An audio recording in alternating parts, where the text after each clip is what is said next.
This video is brought to you today by Ghost Tags. This is my own company that I started because I wanted a glow-in-the-dark AirTag case. These things are awesome. You can stick them on your backpack, on your dog's collar, and you will be able to find it at night. We've got two colors, blue and green. They've got great reviews. Go check them out. Links to them down below. Now on to the video. Hey guys, what's up? I'm Slim and you're watching Slimathy TV. In this video, I have a super cool one for you guys. I'm gonna be giving you my full first impressions of the iPhone 14 Pro, 256GB on Verizon in deep purple. So those are the specs of the phone in case you're wondering. So please don't comment asking. Those are the specs. All right, let's see what we have here. Looks like we have a booklet packet and just a lightning cable, USB-C to lightning. No charging brick in the box at all. Super disappointing. I hate that Apple does this. There's a lot of people that buy their phones and they do not have a USB-C charging brick. So cannot tell you how many DMs I've had to answer about this and how many people in real life have bought new iPhones. They have no idea how the hell they're going to charge their phone because it doesn't come with a brick and they don't have a USB-C charger. Super disappointing. I will rant on this forever. Apple, include a charging brick in the box. This is almost $1,200 after tax. Like, come on.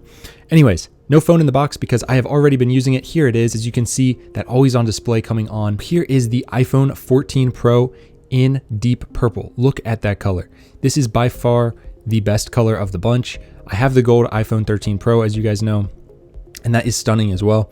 But this is just another level. It really does look black in most lighting conditions, but I'm in obviously a studio here with a ton of studio light, and you can really see the light bounce off this and see that purple color. Even on the side railings, it just looks so freaking cool. Especially outside. I've been using this all day today. I did not make an unboxing video because that's what everyone else is doing and they're not even giving their first impressions on the phone. I figured, you know what? I'm gonna use it all day and tell you guys what I think about it because that is a lot more useful. So you can see this camera bump, like I said, it's gonna be huge this year. It is. Look at how much those protrude. It's absolutely ridiculous. It feels bigger, it feels heavier, it feels thicker here. As you can see, no SIM card slot on this phone. Do not get that on the US versions. Now, if I light up the screen, you can see it turn on. If I lock it, that's the always on display. And my first impressions of this always on display, I really like it.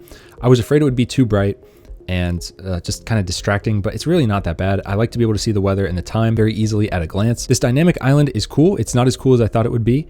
And I will say that in direct sunlight, let me unlock this phone real quick. In direct sunlight, you can really see the modules in there. Like, it almost doesn't look good.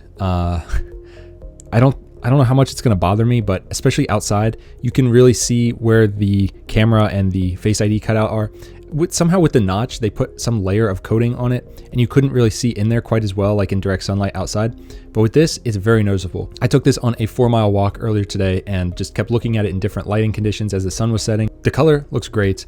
The notch, or the dynamic island, you can really see the internal components in there, and it looks cheap. I'm sorry. Apple needs to do something maybe on the iPhone 15 Pros and put some sort of coating on it so that you can't see the internals. I'm trying to see if I can get it to show up on camera here in this very specific lighting conditions that I have.